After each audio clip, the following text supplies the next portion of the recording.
Thakkar. I am your friend and finance guru, back with a surprise. This time we are live from our mentor, Mr. GR's office, and I have caught hold of him to get live budget updates from him. Yes, ladies and gentlemen, an investment banker with 40 years of experience is going to talk to you about the 5 trillion budget of the government in the year 2020. Welcome, Mr. G. Ramchandran. It's such a pleasure to have you here. Likewise, Vishal. It's a pleasure talking to you again. So, I'm going to shoot you questions today. Question number one: what is your reaction for this budget with regard to the Indian economy of 5 trillion? I think the Honorable Finance Minister, Mrs. Nirmala Sitharaman, has made a very, very balanced approach towards the budget and try to balance various sectors of the economy. Possibly has adopted a cautious approach in terms of reining in the fiscal deficit. Essentially, pump priming of the economy would have been ideal, but somewhere along the line, it is being felt that we should be cautious. So the fiscal deficit is going to go up from 3.3% to 3.8% of the GDP. And in the process, what's happening is that there's a partial pump priming of the economy where we are saying stimulus will be given to infrastructure, healthcare, and education. The direction is right. The stimulus could have been more intense. Maybe we could have gone to 4 to 4.2% of the GDP as a fiscal deficit, because we needed pump priming as Indian economy as well as the global economy is in a state of recession, if not in depression. Okay, okay. So, you're saying that the budget is balanced in its approach, right in the direction, but slow in its momentum. Absolutely, because we have something known as the economic cancer, known as slowdown, which unfortunately cannot have piecemeal reforms as has been suggested.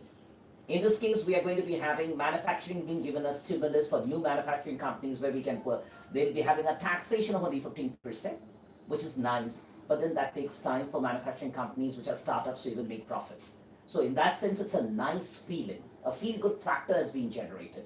The digital revolution has been talked about. So I think the tech companies will be going up because the rural areas are going to be completely digitized. Yes, that's also nice, but I think that the digital revolution accompanied by manufacturing and the pace of infrastructure being given a thrust with intensity, and education and healthcare being given a momentum with foreign direct participation could have been slightly different. And more importantly, I think, Vishal, one area which I want to highlight is that we need to have job generation, employability, and jobs being generated so that we have employment as a big issue in the country. That could have been addressed possibly. Okay. So, how do you view this budget for the individuals? I think I must say that the finance minister has been kind to the individuals in the lower economic bracket, because below 5 lakhs of annual income, you're going to pay zero tax. This possibly creates a window open for individuals in this category to spend more. I may not be able to say whether there will be a retail revolution or there will be a spending, but there will be certainly disposable surplus in the hands of the less privileged. But the people who are in the bracket which is above 10 to 12 lakhs per annum, they're going to pay a higher income tax.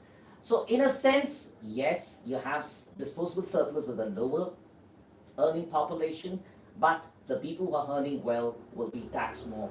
There is a logic and an economic sense to it, but the spending may not be there. So to have the revival of the economy may take some more time. Okay.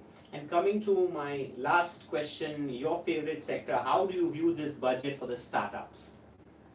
I think the government is becoming very, very conscious that startups are going to play a very critical role in the economy. And so they have said that startups, even when we are giving ESOP to the startups, they will not be taxed. So that's a big plus. And the next 5 years, they're going to meet in status quo. And second important thing, which I feel, which I've missed in saying, is that the dividend distribution tax has been abolished. That's a good sign. But unfortunately, again, in the hands of the individual, it's going to be taxed. So in a sense, it's more a balancing act. Yes, if you're expecting the markets to be bullish, I'll say that they will be expressing cautious optimism at best. So what's your final word for this 5 trillion budget 2020 for our viewers at Finance? I'll be very honest with you all. Looks to be a long shot. Could have been more incisive and more intense in terms of the reforms. The structural part of it could have been more, because the legal part of it seems to have been addressed more. And I would honestly say that maybe that the Honorable Finance Minister had her own constraints and hence couldn't go for the big bang reforms.